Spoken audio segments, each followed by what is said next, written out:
Great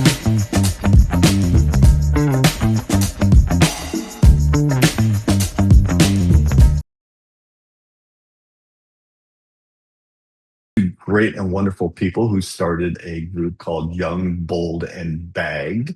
This is to help promote community through a younger demographic of ostomates out there. So, without further ado, can you introduce yourself and share a little background on your nursing? Let's go ahead and start with you, Leah. Yeah. Okay. All right. Well, my name is Leah Sheremy. I am a certified wound, ostomy, and continence nurse. I have been a nurse for about 6 years now. I got into the ostomy certification a little bit later in my nursing career, but I am also an ostomate. I have an ileostomy, and I've had my ileostomy for about 14 years now, due to inflammatory bowel disease. And I'm very proud and very happy to be here. Hey, well, thank you. What about you, Sarah? Hi, I'm Sarah Vasilakis. I'm also a nurse. I'm not a wound nurse. I'm actually a pediatric nurse. I've been a nurse now for 9 years. I worked in adults before I came to my passion of working with children in pediatrics. So I love what I do. I also am an ostomate. I have an ileostomy, and I've been one since I was actually a baby. So I'm Oh my going God. yes, I got one placed whenever I was 3 weeks old. So I'm going on 35 years with an ostomy now.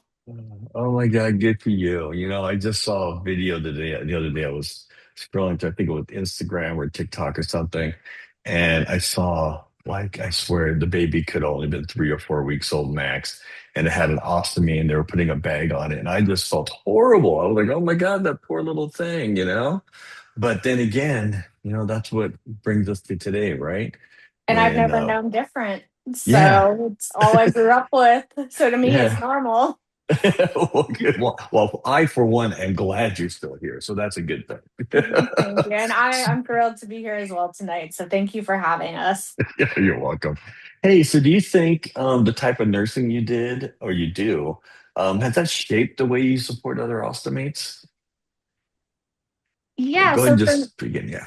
Go ahead. for me personally, I used to work in adult nursing. I started in adult trauma, and saw a lot of ostomates there, and I was able to help them medically, and then sometimes I would share my story, and it was only if it was appropriate and if I felt like they would benefit from it, and I would see that they would feel heard and they would never have guessed it. And so Yeah. them being like, oh, wow, my life can be going on and normal. That's really what I did. But now working in pediatrics, I don't see them as much. But whenever I do, I can share my childhood experiences and the children and the parents. They just are so thankful that I Oh, brought it that's to so as that's so well. awesome. What about you? Yeah, I being an ostomy has been, ups and downs. It's so rewarding to see patients post-op, those who have positive and negative experience. I'm glad that I can be there in both of those moments. And even Sarah and I have shared a pediatric patient together Oh, with a new wow. ostomy. That's actually how we kind of connected in the hospital. But it is very rewarding, and it is challenging also as well to be there for the ostomy patients. But I think Sarah and I can agree that it is such a different perspective to be patient and a provider, and to be able to be those people that we wish we had as well, like in the hospital, outside the hospital, just like kind of Yeah. someone who can be relatable in this kind of experience. So it's an incredible opportunity to be, bedside and to be able to help these patients. Oh, I bet it is. And that kind of brings me into that next question. I mean, when was that one moment that you realized that, you needed to talk to somebody who really gets this? I mean, with myself, it was really hard to find somebody. That's when I stumbled upon the Ostomy Support Group in Northern Virginia, which is how I stumbled onto YouTube. Um, but it wasn't until then that somebody really understood what I was talking about. The walk nurses I had were freaking amazing. They're wonderful people. um, but they didn't have ostomy. And so, no matter how much you talk about it, it's like, yeah, they're knowledgeable, but, you know, so when did you realize you needed to talk to somebody? Or, Sarah, maybe in your case, you never really had to because you've had it for so long. But when was the first time you realized you really needed to talk to someone who could actually get this? Well, for me, I actually did go through my acceptance phase still. So basically, growing up until I was about fifth, sixth grade, so those middle school years, Yeah, it was this could normal. be rough. Yeah. And then the clothes and the boys came into the picture, Ooh. and I really felt like I was different and I Yeah, felt like I was very alone. I And bet. back then, there wasn't, unfortunately, a ton of options and resources like we have now. There wasn't social media or anything. My mom found the support group of Northern Virginia, and she Oh, did find me somebody to talk to, but she was 21. So I was 12 and uh, she was 21. And it was nice to talk to somebody, but at the same time, I still felt like I was talking to an adult, yeah, because I yeah. was. Well, that's a big Yeah. age difference, right? Yeah, 100%. So Yeah. I would say after that, she introduced me, the lady I talked to, she introduced me to Youth Rally. And this is a camp for kids with bowel and bladder medical issues. And Okay. that was the first time that I ever met somebody like myself with an ostomy and medical conditions. And so that finally felt like, okay, I'm not alone in this. Yeah, you I finally found think somebody who got it. exactly. So that That's was awesome. mine. But yeah, it was just interesting because yeah, growing up before that, completely normal. And then you hit puberty and It I felt changes. like, oh, I felt like this was new to me. Before- Oh my God. And what about you? No, I kind of felt the same way. A little bit different because I did get it in later in life. I received my first ostomy when I was 13 years old. And at that point, I wanted to feel normal, and I wanted to act like I was normal. I didn't really talk about it that much. I was very independent with it. I got right back into school with everything and just kind of like hit everything head on, head first, about everything. So I didn't really seek out a lot of people who had ostomies. I didn't really know where to start, neither did my mom. I went to a similar camp. It was for inflammatory bowel disease, but not a lot of people had ostomies at that camp because it wasn't like something that an ostomy wasn't the like certified treatment for IBD. So I was Yeah. just kind of the random outlier. And I did meet an adult there, and he was super sweet. I still keep in contact with him. He had an ostomy. He was in the Navy. It was a very Okay. cool experience. But I didn't really seek out a lot of people that had ostomies. I didn't know where to.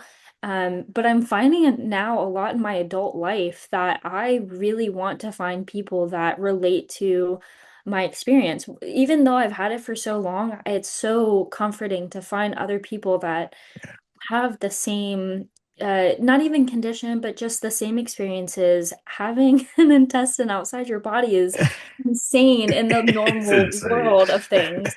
So just finding people that relate even at this stage in life it's very comforting. Even if I didn't Yeah. seek it then, seeking it out now it's been more than I could ask for, and I'm very happy that I've found you and I've found Yeah. Sarah and just been able to relate even this far along.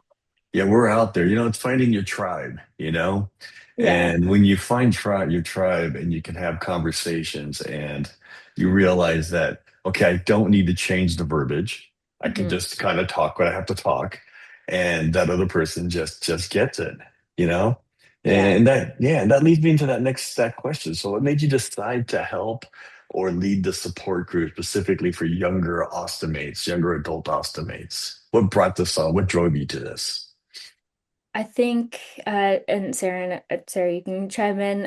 I think we both wanted to find people that related to us in this stage of life. I mean, Sarah, what she's going through, and me, just both of us being young adults in this world with ostomies, regardless of how long we've had it. I think both her and I, the way that we met through social media, we just connected instantly because of the fact that we have an ostomy, we have a shared experience. It's not every day that you would meet someone that has, again, their intestine outside their body. So Yeah, I think just that shared experience, that alone just levels the playing field of creating a relationship with people that you don't know, you don't have to know, but subconsciously know that they're going through the same thing. And I think it's just it's something that I think both of us have wanted to start and be able to share with others how comforting it is that we found each other, but to right. be able to find others and share in that experience and know that they're not alone in what they're going through, whether they're new or they've had it since they were a baby.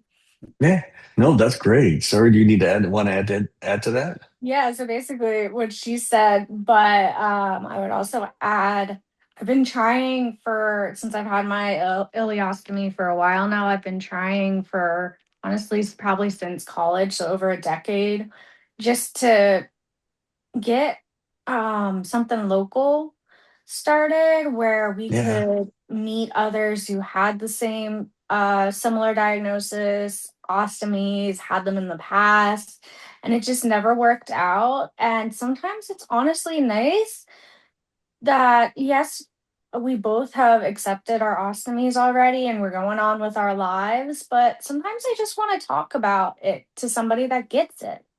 yeah.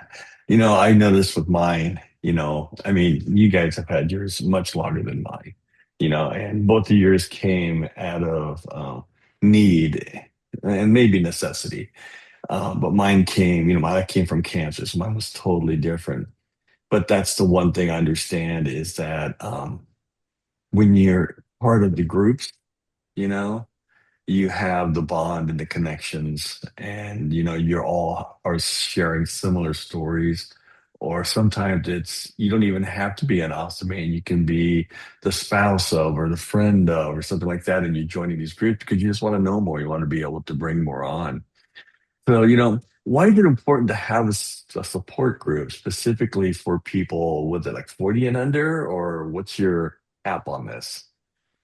I think we did 18 to 45. I think that it's such a pivotal part in people's lives. There's so much that could happen between 18 and 45, and not to exclude, anyone out of that age range, but Me. I think but I think even just in that specific age range, like either you're going to college, you're getting out of college, you're having kids, you're getting married, you're starting a family, you're starting a Yeah, career, you're getting out of a career, or maybe transitioning towards getting out of a career. I think we started that age range just to talk about that great span of what happens lifestyle wise between those two ages. right. Not, I mean, it's not to exclude anybody. I think it was just we were targeting such a specific timeline of Yeah. lifestyle changes that happen in that span of time. And there's a But lot in that span of time that happens in yeah, someone's life. yeah, There's an absolute lot. I remember, and I don't mean to interrupt, but no, I yeah. remember back in the early aughts and the late 90s, I started a veterans group. And it was really fun. I mean, because again, like being an ostomy and being part of an ostomy group, there are people who understand you and you get it. You share stories and everybody gets it.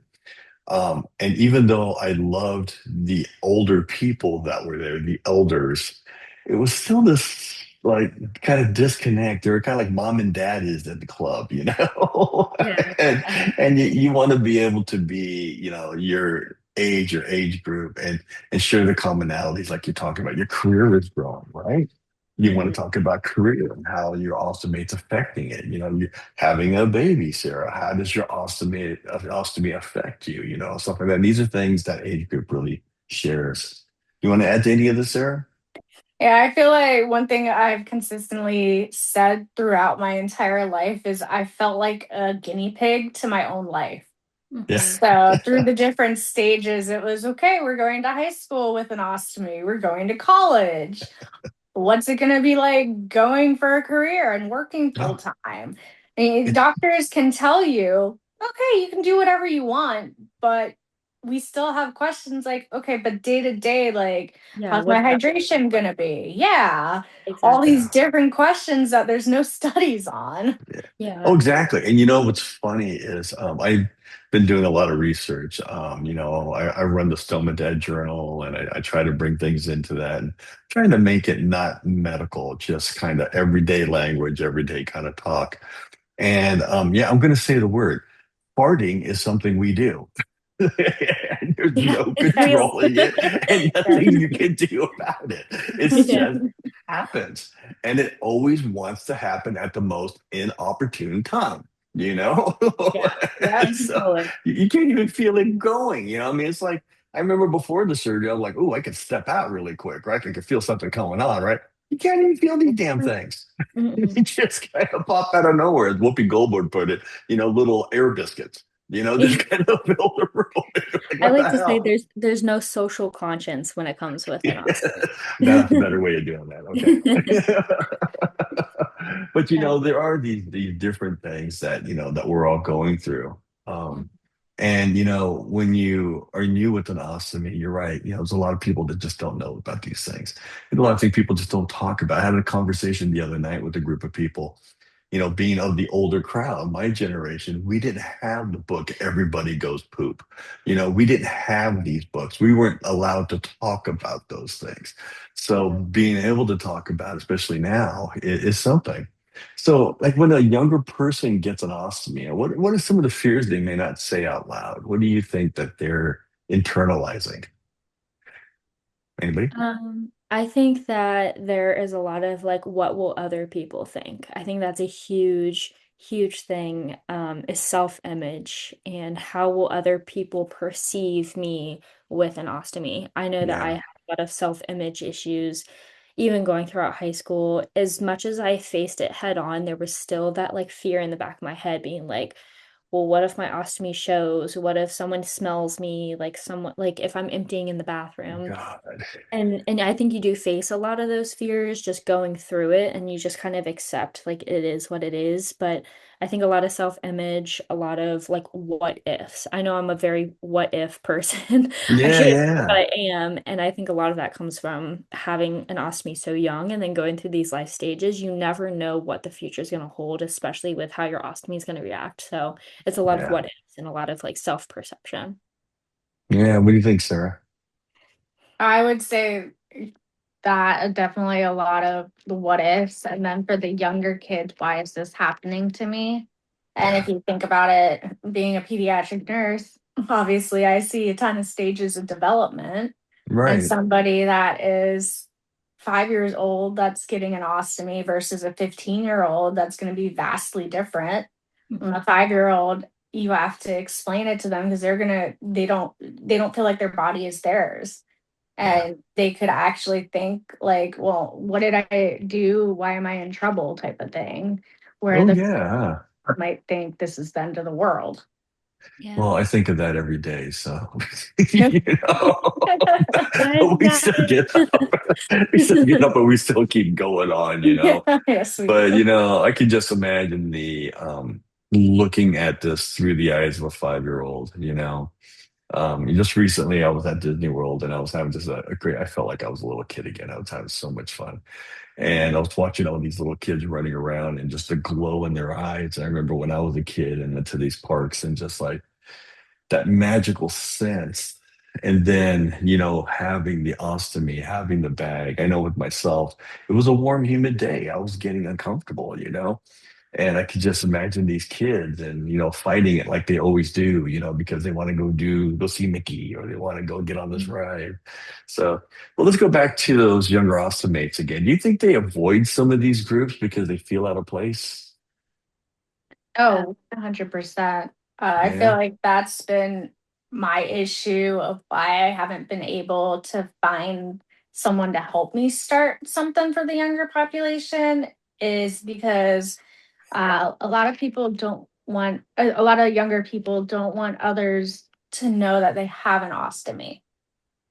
And so that they've Yeah. stayed hidden and they might tell me. I've been a You're a peer nurse. visitor. So Yeah. yeah, before I was a nurse, I was a peer visitor with the ostomy support group since I was 16. So I've talked to a ton of ostomates.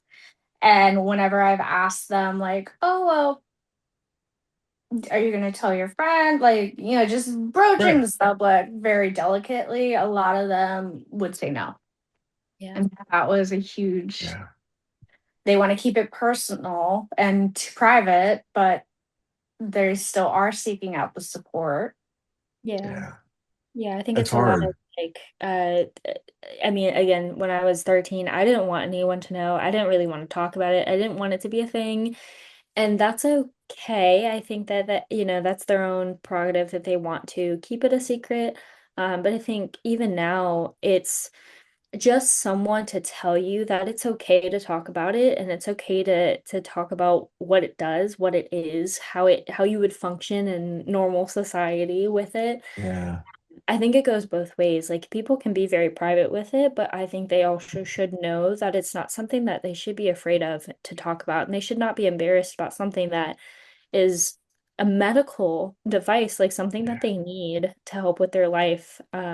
So I think there's both sides of it. And I think Sarah and I have definitely reached the point where we're just like, yeah, let's talk about it. Let's go full ham. Let's talk about life experiences Move the with it. conversation forward. Yeah, but I Yes. think there's definitely tiers, and I think that's something that both Sarah and I have worked through ourselves and know that we'll have to work through with some of these younger adults or Yeah. younger ostomates to talk about. Like it's okay to talk about it. We're in a safe space. You don't have to tell everyone, you don't have to broadcast it, but Yeah. it is something that you shouldn't be ashamed of and know that it is okay and that we will talk about it and no one's going to feel like a That's taboo great. or obscure Yeah. talking about it. Yeah, it's hard. I mean, I've had my meltdowns, I've had my, what did I do? Why Mm. me? And then you think, well, why not you? Why? I mean, there was a point, I tell this to anybody that I talk to, and or I think I've said a few times in these, when I had my bout of the last bit of cancer, I was actually thinking of hospice. I couldn't imagine my life with this. Yeah. And it wasn't until a nurse that lived across the street from me came over and talked to me about it. And he said, the pain you're going through right now, there's not a lot we can do about that. He goes, but when you get your ostomy and you're going through that, we can help mitigate that pain and take care of that to get you healed. And that meant the world to me. And he was a younger guy too, at your age group. It's a great guy. God, I miss those guys. I miss that whole little cul-de-sac there. So let's move on to this one. So how does it feel for someone younger to walk into a room, virtually or in person, and see others, their own age living with an ostomy? Have you gotten any of that, like seen those awakening moments or anything like that? Well, we've had a couple of meetings with a couple of ostomates around our age, and I think just the realization of like we can talk about poop while we're eating. We can talk about why, what led to this point, why we have different experiences, how we have different experiences, and how our ostomies function in different ways. I think for at least one of the meetings that we've had, just to be able to talk about, you know, we have an ostomy. This is real. This is happening. I think it was just so relieving, like such a relieving moment to just be like, I don't have to filter anything that I say right now, like because everyone will understand poop, everyone will understand bag, everyone will Yeah. understand this medical thing happened to me. So I think just being able to sit down and just without any filter is such a freeing moment. Yeah. Yeah. I agree. And Sarah? everybody just knowing, just having that shared experience too Yeah.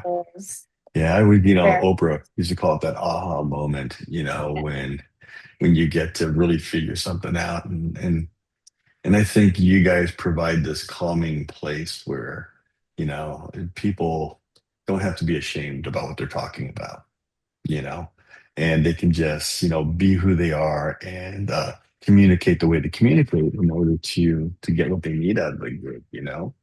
I mean, I think you guys are doing a wonderful job with that. So what are some of the biggest confident issues around these younger ostomies? What do they struggle with the most, do you think? Is it the way they look? Is it the act of what may happen with the stoma? Or is the fact that, maybe they're scared about, I mean, myself, it took me forever to get in the pool. Okay. And when I finally went in the pool, I was like, well, hey, this ain't a big deal. Of course, I fell into the pool. So that was a whole different I story. remember that video.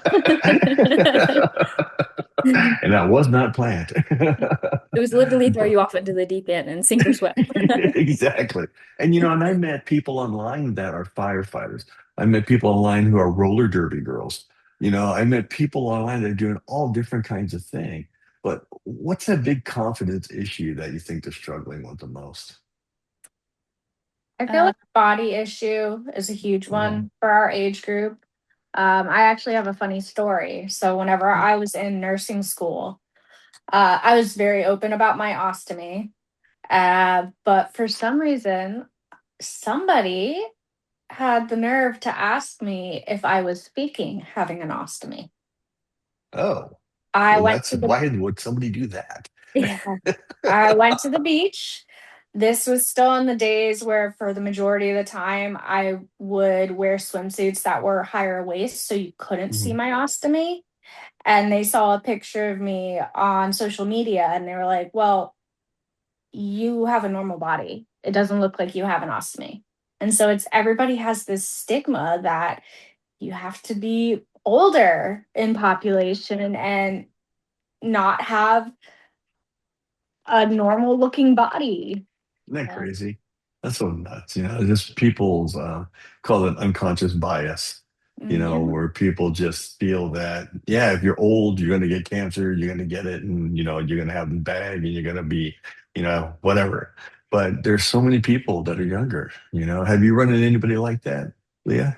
I think that a lot of smell is an issue. Like if a lot of people are like, are people gonna smell me? And I think that is something that's a huge myth in the ostomy community. Like just because you essentially wear a bag of poop doesn't mean that people are going to smell you like you're wearing a bag of poop. Like these ostomy companies have done a Yeah. tremendous job in creating appliances that do not smell. If you smell, there's probably something that needs to be adjusted with your pouching. But Or it's leaking. Yes. yeah, or Been it's there, done leaking. that. So I think smell is a huge thing, and I think with the population that we have been working with right now or have our in our support group is dating and relationships. I think that is a huge factor in the ostomy Yeah. community of acceptance of one another, being able to date in their community.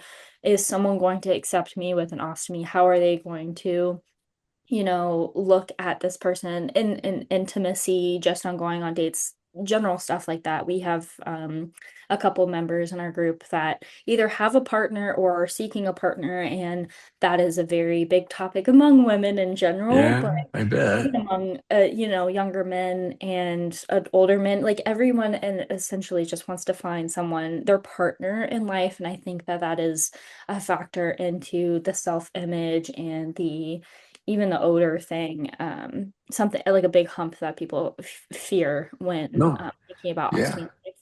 And I think sometimes those fears never really go away. Mm-mm. I mean, I'm always conscious, self-conscious actually about the smell. And I don't know if you've read any of my blogs out there, but I recently put out a blog that said, "Ooh, that smell." And what was funny was I ended up having a little leak, thank God I was home. And I was like, "The hell's that smell?" And then I Yeah. finally figured it out. But there's an older song by Leonard Skinner that was "Ooh, that smell," and it was about marijuana and it was about smelling wrong. So every time I go, "Ooh, that smell," that song pops into my head. So I just start singing it, and then go back and deal with what I have to do. But those things can happen in real life, could happen anywhere. And that's why I hate to say it. Well, no, I don't hate to say it because we should. We always have to be prepared. I Mhm. always have, no matter what I bring, whether it's a backpack, a fanny pack, a shoulder bag or whatever, there's always a spare kit with me somewhere that has a lot of that stuff in there. So let's switch gears a little bit. Let's talk about social media. How do you think that plays both good and bad in the younger, how those younger ostomates see themselves? Social media can be really mean, and it can also be positive because you can find some good things. But do you think these younger ostomates are having issues with some of that stuff? I think from a positive side is that it's definitely gotten word out to easier and to a bigger population. Yes. Where if you're looking for something, honestly, to this day, if I'm looking for anything ostomy related, I'll get online and I'm not Googling anymore. I'm looking on Yeah, social media for yeah, actual experiences and seeing somebody that has a reel or a video or a post about it is more real than reading about a medical blog, yeah, for yeah, example. Yeah, I yeah. think affecting the social, like we're almost shaping the social media world. Like the negative connotation that comes around having an ostomy is again associated with older adults and Yeah, people that I think it really stems, especially working in the hospital, from people that are incapacitated. They can't take care of their ostomies, and then there's people who don't know how to take care of ostomies. So it just starts this role of like, ew, they're gross. I don't know how to take care of it. So it gets grosser kind of thing. Um, yeah, but I think social media and especially people who are putting their stories out there is so much more um reachable, I guess, and so much okay. more relatable. I had a patient recently who didn't have the same diagnosis as me and didn't have the same kind of story, but I did know someone on social media that I'm currently following who did have the same story. And I was like, hey, this may be inappropriate, but please check out this girl on Instagram. She has a similar story going through the same diagnosis. She received an ostomy very unexpectedly because of the same thing. I think it would be helpful for you to look at what she's going through, how she's kind of adapted to her Yeah. ostomy in the same light. So I think social media, in my perspective, has been a very positive thing, but it can be very negative as well. Yeah, I know some of the ones that I've read, I go through some of the feeds, and a lot of them you find very supportive and very informative. And like you said, the medical jargon doesn't sit with everybody well. If you're in the industry, great. It's like me reading a peer review paper. If it's in my industry, yeah, I'm going to read it. But if it's not, why am I going to do that? No, just give me the nuts and bolts of everything, right? And I'm reading some of these posts and these comments to people, and I'm like, first off, I'm reading them going, well, that's a good idea. Well, that's a really good idea. And then read it, and I go, oh, no, no way in heck. No, no, no, don't do that. You Yeah. know? Mhm. But you got to be careful with social media. And there could be a lot of body shaming with social media. So, and that's one thing I do like to see now is that these people are out there showing it. There are bodybuilders, there are swimsuit models, there are like all these people out there. And it doesn't define you, it's just part of you now. So, are there things you wish more people understood about dating and intimacy and relationship with an ostomy? I mean, Sarah, I know you just wrote that great article for the Ostomy Support Crew magazine that's coming out shortly, I hope. It's in editor review right now. But can you guys add to that any? Are there things that you wish more people understood about it? One thing that I would say, because I have gone through my own journey of dating with an ostomy, I've done everything from tell dates right away to try to like weed out people that you would tell and they wouldn't want to be a part of your life anyway. And you don't want to be friends with those people anyway Yeah, if they can't yeah, accept you for that. But I've also hidden it as well. I've gone through stages where I've hidden it. And so one thing I would say is it is so personal. You don't have to feel like you have to go one way or the other, but just know that there is somebody there for everybody and yeah, and there is. they'll love you no matter what if they're meant to be. My current boyfriend of almost 5 years, I actually didn't tell him off the bat. And it wasn't for hiding it per se. It's just I wanted him to see me as me. and we met on Yeah. vacation. So I didn't feel like I wanted to put like a dim the light of the room in a way. We had Right. much fun on vacation with our friends where it just was all I said was, "Oh, I've had previous surgeries," and kind of put it on the back burner. And then whenever I did finally tell him, his first response was, "I knew. I was waiting for you Ah, to tell me." oh my God. No wonder why you're marrying this guy. I Or are you? know. Okay. So it was just like, oh, it was that moment of like, this is my person. That is so awesome. Yeah, because that's such a hard thing. And people, I don't know, it's hard for me to wrap my head around also at times, and there's a lot of I'm not going to say there's a lot of, well, like there are a lot of direct comparisons to like coming out of the closet and coming out with the bag, It's like, when do you do it? How do you do it? Should you do it? And like you said, you didn't want it to define who you were. And I can see you wanting to date somebody for a little bit and just say, hey, is it even worth my time talking to you about this? Right. And then you find out, and it's like, okay, this works. Yeah. So can we talk about some of these practical topics that come up most often in a group? Do you guys give people like some practical things to implement or to do or to think? Or I'm pretty big on post-traumatic growth. I'm just wondering if you guys pass along any of this stuff when you have your meetings or when you're out just doing your social media stuff. I feel like it's kind of hard for me, being like an ostomy nurse and an ostomy to separate like church and state, I guess. Yeah. Because there's a lot of things that I know ostomy education wise that I love to spew at people like, oh, if this isn't working, maybe it's this. We need to try this. These are these ostomy things that you can try. Right. So I do try to sprinkle in a little bit of ostomy nurse in there.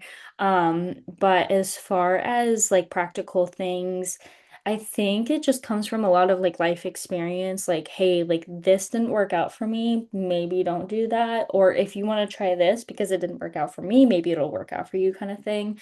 I think we've definitely shared some advice, like personally, like even with doctors, like related to like surgeons and future medical procedures. I think we've like, shared at our meetings like how like that we perceive this doctor, how we perceive this surgery. If one of us got a surgery that the other one didn't, so we talk about like what like timeline, what was that experience for you, stuff like that. So I think that's been helpful in the practical sense, like talking about like just shared experiences and like do's and don'ts, like, hey, don't go to this doctor or go to this doctor, or maybe you should research Right. that surgery a little bit more versus like this surgery or just different appliances. So I think that's been like a practical shared thing among us. What about you, Sarah? Uh, I would say one of the big things that I really liked is how we can give practical advice to each other. And Yeah. so, yeah, if I'm looking to try a new type of supply, I don't have to ask my doctor anymore, Yeah. who's just gonna basically give me whatever they have in stock. Yeah. Where Yeah, I I found can that. ask, like, "Well, what was your experience with this?" Yeah. Yeah, I Hmm. found that I got most of my knowledge from other ostomates than Hmm. I did from my walk nurse or my surgeon. And it wasn't because they were bad. It's just my walk nurse didn't have an ostomy. I Yeah. mean, every time I complained about something, I mean, I remember one night it was my fourth day and I still haven't emptied, right? Hmm. And and I was still new with this whole thing. And it was the night before Thanksgiving. So I knew there's not going to be anybody around for 4 days. So if Hmm. I haven't gone in 4 days, and then I'm not going to go another 4 days, that's 8 days, and that's not good. Hmm. So I remember just making these ranting calls, like, what am I going to do? But Yeah. then, you start to figure it out and, you find the information online. My walk nurse did call me back and she gave me some great advice. But still, it's like sharing that experience. And, a lot of these people that come into these groups, they're there for the community, but they're also there to understand things a little bit better, I think, I think they need to almost like figure out their life over, you know, depending on what stage this happened in, you know? Mhm. So what do young adults need to know about returning to work, school, dating, parenting, or just social life in general? What are some of the things you would tell them about, hey, it's time to get back into the game. It's time for you to move forward and embrace, not so much embrace, but understand yourself a little bit better. You know, what do you think about that? What do you think they need to know about that? I would say start out slow, like everything in moderation. I always explain to people like start out like you're a little newborn baby, like a six Yeah. month baby, Well, trying same. foods for Yeah. the first time, like you're trying new activities for the first time. It's almost like you're learning how to walk for the first time. Everything comes in moderation. Always have extra supplies on you, no matter what, whether it's at school, whether it's at work, whether it's in the car, always have supplies on you. I think that there is something worth confiding in people around you, whether it is at work or school or wherever you are, just telling at least one person that can have your back, like, hey, they just ran to the restroom real quick. Hey, they just need to go do something real quick. So confiding in people, being prepared for emergence like bag leaks, and then starting off slow and giving yourself grace for something that is so life changing. Like I think people think they need to throw themselves back into a normal work pace and a Yeah. normal lifestyle that it's really not something that you have to like that I feel like at least from nursing ostomy understanding like this is a huge life experience. So to give yourself grace and to not throw yourself into the deep end thinking that you have to go full speed with everything. That's good advice. You want to end that, sir? You're learning a new body, Yeah. basically. Yeah. And that there are going to be some forward steps and some backward steps too. And that's okay. That's part of your journey of Yeah. becoming an ostomate and accepting your new body and everything. And that you're not going to be able to go as fast as you could before, and that's okay. But Mhm. once you get through that initial recovery period and you start relearning everything, you'd be surprised what you could do. Yeah. No, you're right. You're absolutely right. I mean, I'm one of those guys that I like to throw myself back into everything and pretend nothing ever happened. Yeah, yeah, But, same. it didn't work.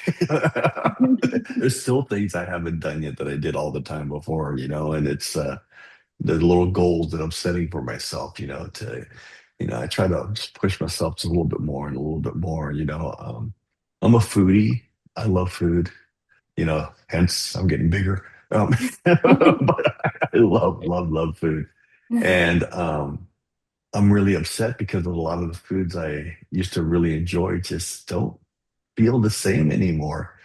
And it bugs me because I'm like really good at making, well, I'm really good at making a lot of things, but some things I'm like really good at. And I can't eat those anymore. So I don't even make oh man, it feels really bad, But you're right, it's a new body. It's a new time, it's a new thing. So what are some of the things that people are afraid to ask, but really need to be answered? Do you think there's anything that they're like they want to ask you so bad, but they just can't seem to get past that wall? I think intimacy.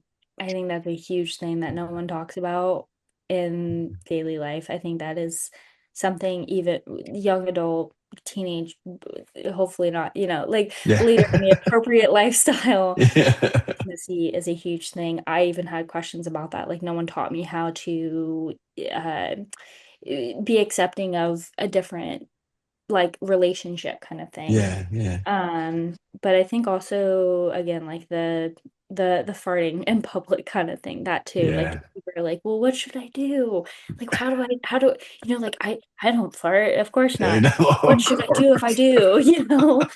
I think They're not those are quiet huge anymore. huge questions that like I know people want to ask, but we don't really Yeah. talk about because like how do you bring that up, Yeah. But I don't know, Sarah, what do you think? Some of my coworkers have even asked me simple things like, does it hurt your ostomy to wear pants over it? Mhm. and acting like a as if I have like a broken appendage or something. Yeah. Need to go through No, life with no. this. Yeah. Yeah, It's I curiosity. Okay. as a guy, it's harder to find. To me, it's harder to find clothes.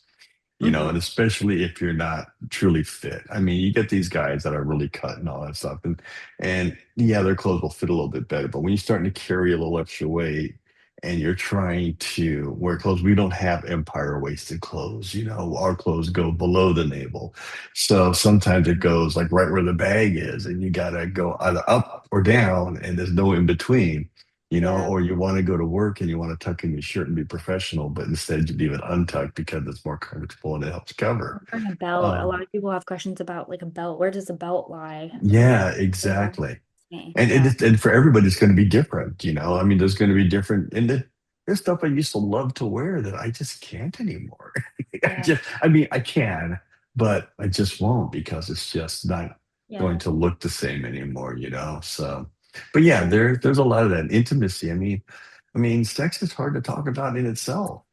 Throw a bag on there. It makes it even harder. So what advice would you give to someone who's afraid to leave the house after surgery? I met a person online that she's been living in her house. Her surgery was 2 years ago, and she still hasn't left the house. She's Oh, just afraid to walk out of the house. And I've been working with her a little bit, but she still hasn't gone out. So what advice would you give to somebody like that? I guess my question would be like, what I would try to get to the bottom of like, what is their main concern? Like, is it smell? Is it image? Is it like leaking kind of thing? Because I feel like there's like, once you get down to the main issue of things, you can usually start to like build from that to go from. Oh, But okay. I guess for me, telling a patient going outside the house that there isn't anything that they shouldn't be able to do that they didn't do before surgery. But I guess it goes back to like talking about like a new ostomate and what their activities are, like starting everything in moderation. Like I know a lot of people are afraid of swimming with an ostomy. I always recommend that people take a bath and see how what their ostomy is like in a full body of water inside the house where no one's around them. That Um, makes sense. or trying on a new wardrobe, like starting from like smaller compression to like higher compression. A lot of people are scared of higher compression. Or maybe just doing like a trial, acting like you're walking through the store, grabbing supplies, like almost like fire drills, like practice a fire drill in your house about like an ostomy related issue. But I think that seeking support also is a huge thing, knowing that like there's people that could help you in situations that you're worried about, but knowing what they're scared of too, I think is important to get to the bottom of. Yeah, Sarah, what kind of advice would you give someone like that? I would go with the starting slow and have like a support person Yeah. come with you. So if it's like, hey, find your support person, let's go on a walk around the neighborhood. Once you get over that, then okay, let's take a drive 5 minutes away. Let's Mhm. grocery store. And then That's that was my slowly first outing. Yeah. grocery store. Yeah, I had it. I just couldn't stay in the house anymore. And Mhm. yeah, I walked around the block or the cul-de-sac, so I got my power back up. And I looked at my husband. I was like, "Get me out of here! I don't care where we go." He goes, "I Settle gotta go grocery shopping." I go, "Perfect. I'll hold on to the cart. Yeah, There Just you get go. me out of here." Right. yeah. That's a And I good guess advice. one concern that a lot of new ostomates might have is I'm going to go out in public and everybody's going to know I have an ostomy. Mhm. Yeah. Yeah. And then what, right? But Like, mhm. Like no one, everything. everyone has no idea. Like so many people, you don't realize so many people are so involved in themselves. They could give a flying F about Yep. what you've got going on. Yep. Yeah. So true. And you know what? Everybody that I've talked to, that outside of this community, like just at work or running in, like I'm at a dinner party or something like that, and I always talk to them. I go, hey, I said I fought cancer for so many years. I said, it resulted in an ostomy. I said, I want to apologize ahead of time if it makes any unannounced sounds or anything, 'cause I just don't know. And they just kind of laugh with you, like, don't even worry about it. Yeah, It's like, it's not a big deal to them. And it's yeah, really not. These people, gotta give people credit sometimes. The ones that really matter, they're not gonna care. And they're yeah, not gonna judge you for it. You're gonna be harder on yourself than anybody else. That's why I always end my stuff with be kind to yourself, because we're always harder on ourselves with what we put in our head on what others might think. So let's go back to this young, bold, and bag. What does the emotional support look like in this group? Do you guys build a lot of that?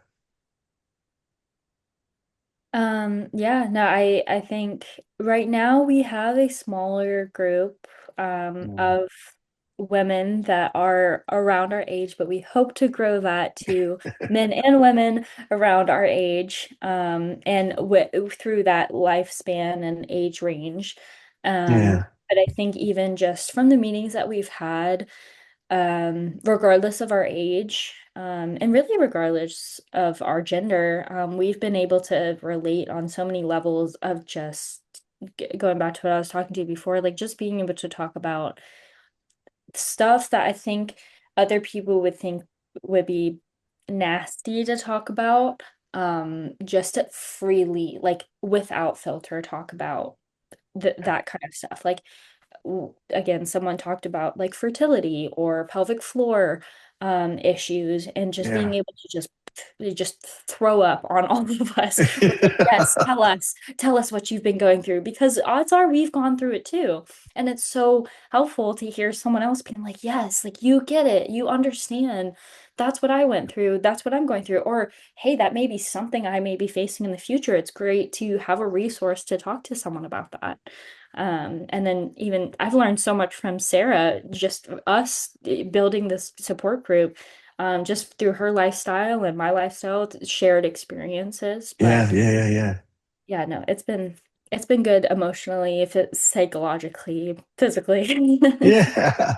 Well, like I said, it's body, mind, and soul. I mean, it's all connected. And when Yeah, you can be yourself and you can share your ideas or share your experiences, I mean, it goes miles. What do yeah. you think, Sarah? So, I like the random facts that we give each other. Yeah. And just like, so I just had a baby. And one thing that I never realized before with an ostomy is everybody was telling me, oh, you'll know whenever you're in labor because you'll feel like you have to poop. Ah. But I've never done that. And so I actually didn't know I was in labor. Oh my Yeah. And so, because I was so used to God. the flare up pain that it felt worse. And just being like, hey guys, just FYI. Something's happening. I don't know what it Yeah. is. Yeah. And then, like, another fun fact about that I just found more comical than anything is during pregnancy, I had one, maybe two bag leaks total. And right after I gave birth, within 2 days, whenever my body starts going back to normal, Yeah. I had a horrible leak. And I was like, oh, Ah. guys, this is so ironic. Like, Yeah. this was one of the things I was worried about being pregnant. And no, it Happening after I'm was pregnant. after. Yeah. Your pregnancy. And Well, just they being able say to body laugh about changes. it. Well, if you don't laugh about it, it's just gonna eat at you. And Exactly. you can replay things in your head 1,000 times over, but until you can just step back and laugh and just forgive yourself or just let it out, and it's just, it's part of life, right? This is what it is. This is our journey now. This is what we were all on. So, what would you say to someone who is nervous about joining a support group for the first time? What would you say to them? We don't bite. Unless you want to. Yeah. Um, I'd say that at least for Sarah and I feel like we have such like a lead in this, that like we don't need a lot of contribution for someone who wants to be a part of support group. I feel like a lot of people feel like they have to give a lot of themselves and a lot of their story. We're not asking for everyone to share all their nitty-gritty medical experiences with us, but we welcome whoever wants to listen, who wants to be present, who wants to share in the experience. Um, we want to hold an event where like people can just show up and we're just people, and it's almost like a unspoken like I get you. We understand what's Yeah, going on. right. But know that like you don't have to come in and like full blown share all your nitty-gritty personal experience. Like we would just like you to join in and know that you are heard, you are seen, we understand like what you're going through, and when you want to share, we are here to listen, but not necessarily something that we like are trying to pull people in to get people to share their experience. I think being part of a support group is the support and almost like the silence. Like, know that we're there, but you don't have to say anything. Makes sense. We're not You going to agree? be handing out like scarlet letters or anything. Yeah. Like, But we're like, you have an ostomy talk. yeah. We're gonna barcode your forehead. Everybody will Yeah. know. Yeah. So, what do you hope someone feels after attending their first meeting? I hope that they feel supported. I hope they feel seen and just feel that like they have a resource to Yeah, come to someone like know that Sarah and I mean, I can't speak for Sarah, but like I'm an open book. I will talk about anything under the sun, regard like about my experience, about other people's experiences, like yeah, just shared experiences. So I hope that they walk away feeling like, hey, I want to attend again, and I might be open to sharing something, whether it's traumatic or something that they just want to tell people. Just tell someone if they haven't shared their experience with someone who may understand that. For yeah, me, a sense of community. Mhm. And it's not them feeling like they're not alone. They can come how they are, whatever part of their journey Mhm. with their ostomy. And yeah, I'm an open book as well, but that doesn't mean you have to be an open book. I'm more being an open book because I want you to know that, hey, I've been through a lot, and there's a lot that you probably haven't asked because you're right. afraid to, but I'm gonna tell you anyway, and now this is gonna be normal. Yeah. That's awesome. Yeah, that's one of the things that I know when I go to support groups, I always end up walking out feeling so good and empowered. It's one of those things where when you find, like we've been talking this whole session, we've been talking about, people finally get it, Mhm. and you finally know that you're not alone. You finally know that, hey, if something does happen, I have someone to reach out to, or a source, are there conversations that younger adults are asking for more often than not? Do you know? I mean, even outside of the group, but just like when you're with other younger adults, is there any conversation out there that they're like asking for more often? Well, for me, what I just went through with pregnancy is Yeah. that was always a huge thing. Like, what was family planning going to look like Mhm. whenever got to be this age? Yeah. And no doctor could tell me that. They just told me, oh, well, you have your reproductive organs, so you can have a kid. But Yeah. yeah, Like, hello, there it is. that's literally all they said. They didn't go into detail or anything like any precautions you should take or what it would look Yeah, like. because all prenatal care and all that stuff, it's like, I mean, and the baby's moving in there and it's moving with your intestines, and it's, oh my God. Oh, Yeah, he it's loved crazy. my son loved being right under my ostomy. Oh, of course. You can listen Okay. better that way. But the whole family planning and then just big life stages, I would say, that we've Yeah. talked about that happens between 18 and 45, is that's the very pivotal foundation of your life, more or less. Yeah. Yeah. Okay. I think with summer coming up, like the swimming, the activity, the clothing, the show versus don't show, like the accessories that come with an ostomy bag and like all the Yeah. different covers you can get. Like I find a lot of people asking like, well, how can I wear my pants? Like with summer coming up, sweating is a huge Mhm. question right now. Like how is my ostomy going to stay on with sweating and stuff like that? So, I think it also comes with the season. Yeah. Like Yeah. how the cold's gonna affect it, how the hot's gonna affect it, kind of Right. that. Well, I can tell you, I'm in Costa Rica and there's a lot of humidity. Oh yeah. And I'm also working out here because I've felt sorry for myself for too long. So a lot of the cakes and the cookies and the ice creams and the food therapy and all that stuff, it's time to get rid of those. I used to be a cyclist, so I want to get back to riding my bike again. And which is something that I've only done a little bit of, but not as much as I need to. And that's a whole different subject and conversation to have. But yeah, sweating down here is something. And I will tell you, I'm not trying to put a plug in, but I wear Coloplast and I haven't had really any issues.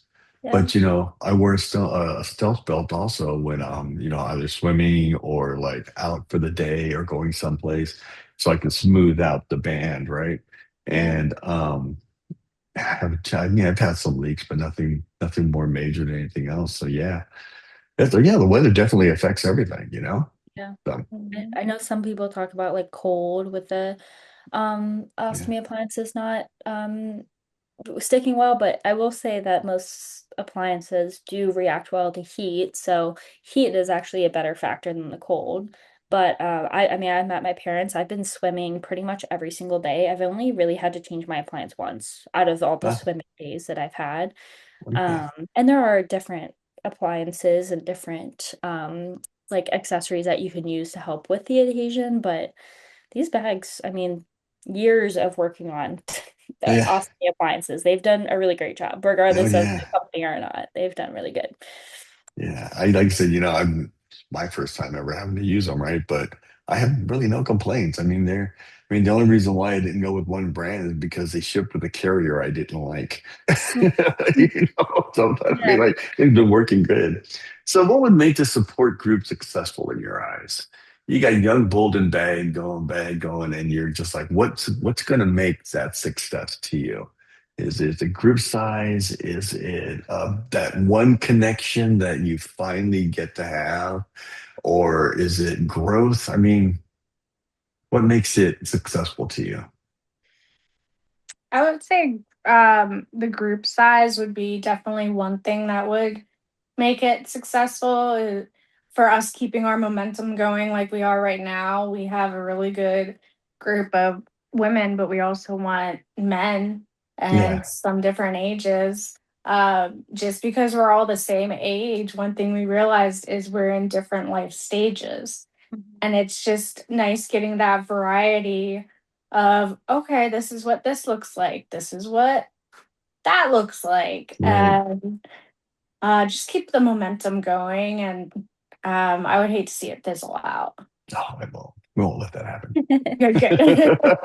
Yeah, no, I agree. Having I guess group size, yes, but like just the outreach in general.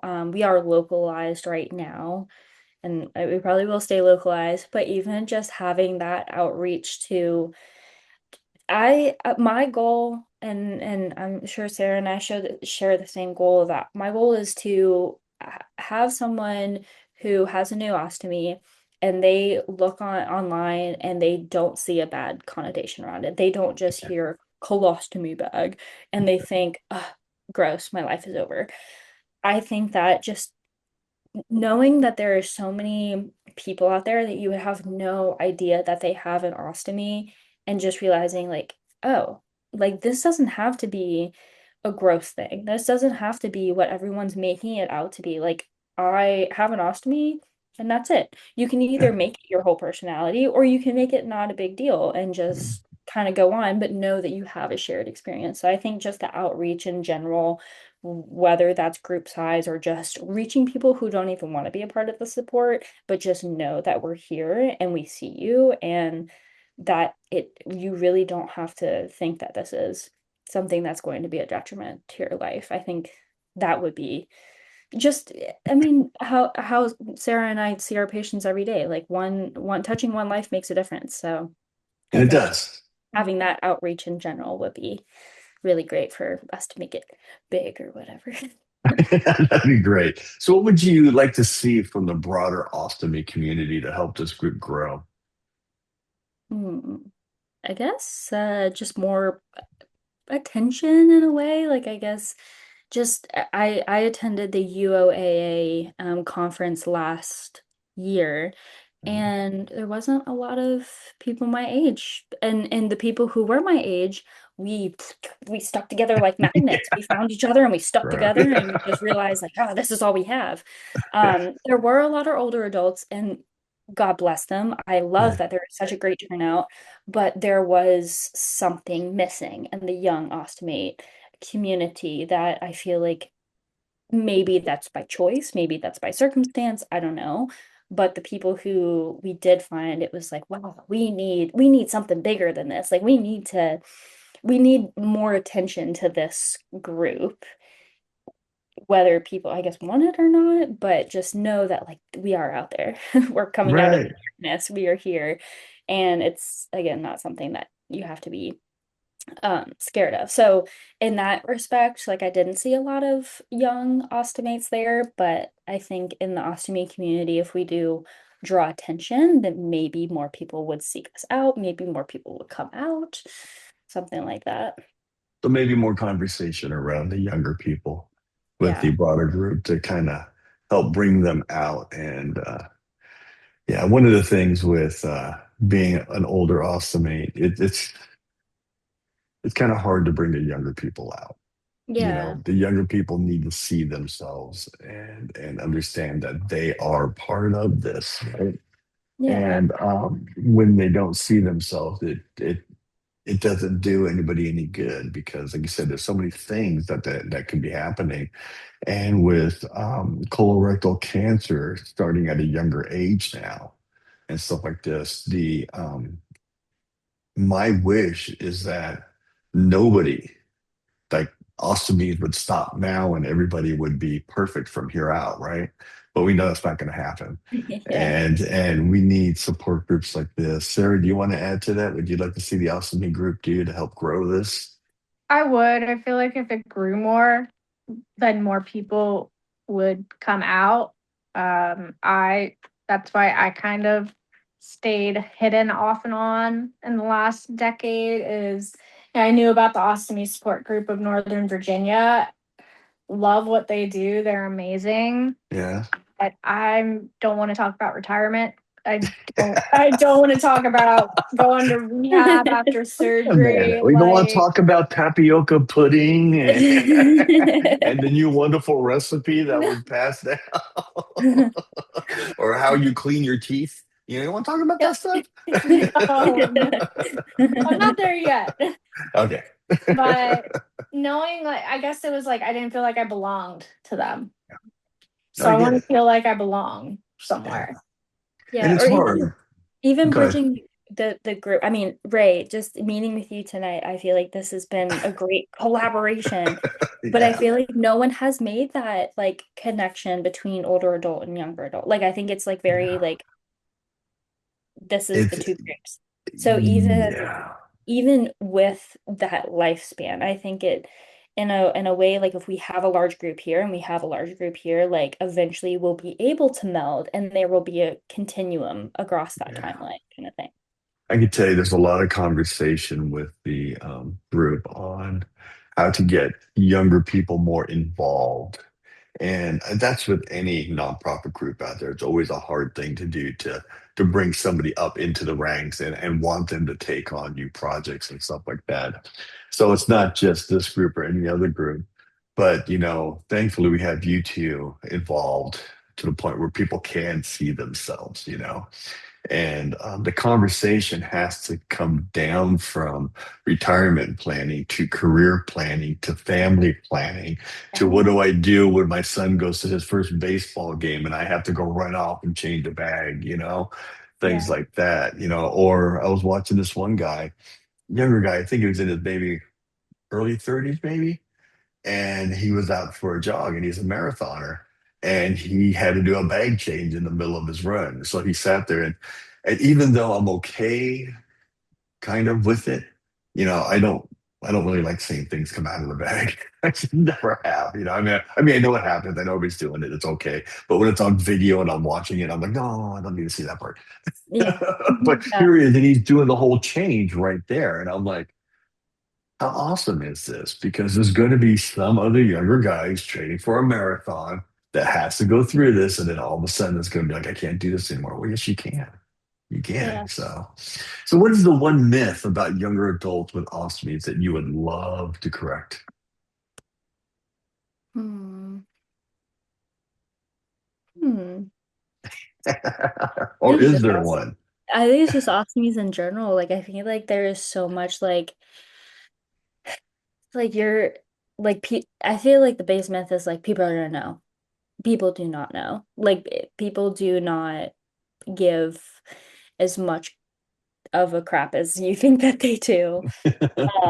But I think another myth is like changing your wardrobe. You don't have to change your wardrobe. You may have to work around certain things, but I don't think you need to change your wardrobe. Smell. There are so many things out there, so many liquid deodorants that are out there now that smell does not be a thing. Accessories, bag accessories, so many different little things that you can add to your appliance. And I think that a lot of people are gonna have their reservations around ostomies regardless and stool. Not everyone grows up in a family talking about their bowel habits. Right. And I think that that's something that you're either comfortable talking with or you're not, or you're gonna be able to talk about. But I think the number one thing is thinking that people are going to give as much of a crap as you think they are, if that makes. Unintended. But yeah, pun intended, that people are like there's people, and even I even struggle with this. Like people are not, they don't care as much as you think that they care. And care in the sense of like it doesn't affect them, it shouldn't affect them, and it won't affect them. So there's no reason to feel like you're a burden or that your life is going to change in that aspect, like image wise. Maybe Right, it to right. yourself, but people aren't going to see you differently than you probably. I think people would see you differently struggling before an ostomy than after an ostomy. At least I can speak from my experience. I was a complete 180 after I got my ostomy. I became the person who I should have been rather than the person that I didn't want to be kind of way. So I Right. think I think there's we make more out of things in our head than what yeah. really appears. What about you, Sarah? So, one phrase that comes to mind is I don't want people to feel like my life is over. Mhm. Or they are faced with ostomy surgery. And I unfortunately, even my coworkers, in my 9 years of nursing, I have actually heard my coworkers, and they know I have an ostomy, say right next to me, I would rather be dead than have an ostomy. That's hard. Yeah. I would not. Yeah. I like being You have here. no idea. Well, and that's because they're not faced with it. I mean, even myself, when I was faced with it, I gave that thought, Yeah. and I chose life. And I think people say things before they before they can really think it through. Yeah. And when it's something that relates to you directly, whether it be yourself or your spouse or a family member, things tend to look different than if you have a close connection to it. So yeah, no, I agree. So let's wrap this up with one last question here.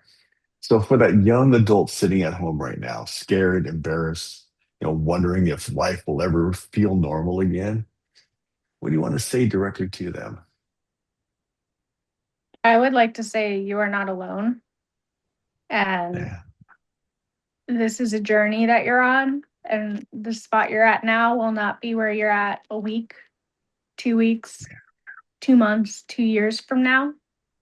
And that as part of this support group, we're all here for you in whatever form you might need at that time.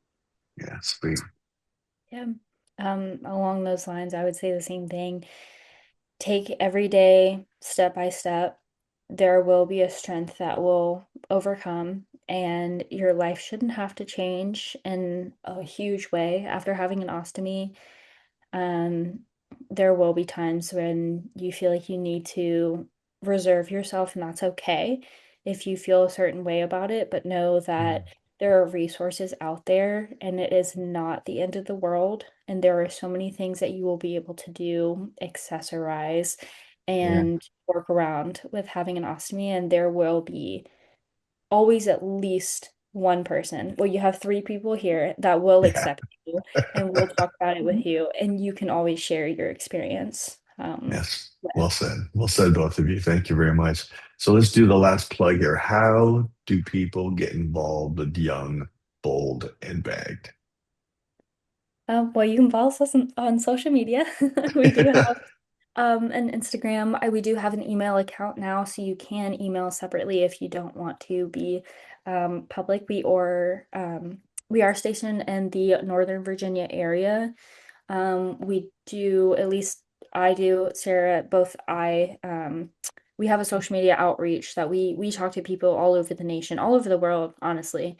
So it's not just for people necessarily in the Northern Virginia area. We do have local meetups in this Northern Virginia area, but if you want to find us there, we do have an email on there as well.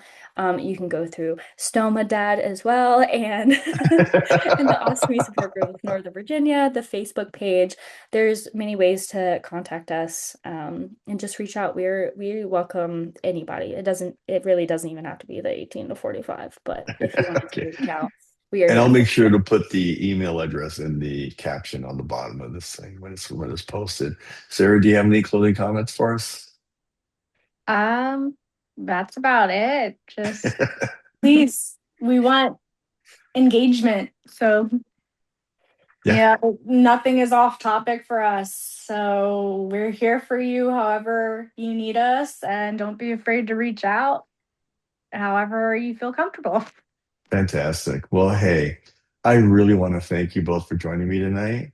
And I think this is an area of conversation that needs to continue. I believe these younger ostomates that are out there need to find their community, find their tribe, understand that pooping is okay, and It is a that, good thing. yeah, it's the good thing. We all do it, right? Everybody Yeah. poops. But we're all together in this, and the common knowledge that we all bring to the table is a tremendous thing. So, with that in mind, I just want to say thank you again. I will post your contact information in the description, and I want to thank you both again. This is StomaDad, Young Bolden Bag. Please check them out. Be kind to yourself. We'll talk to you later. All right. Thank you. Thank you All so right. much. Bye.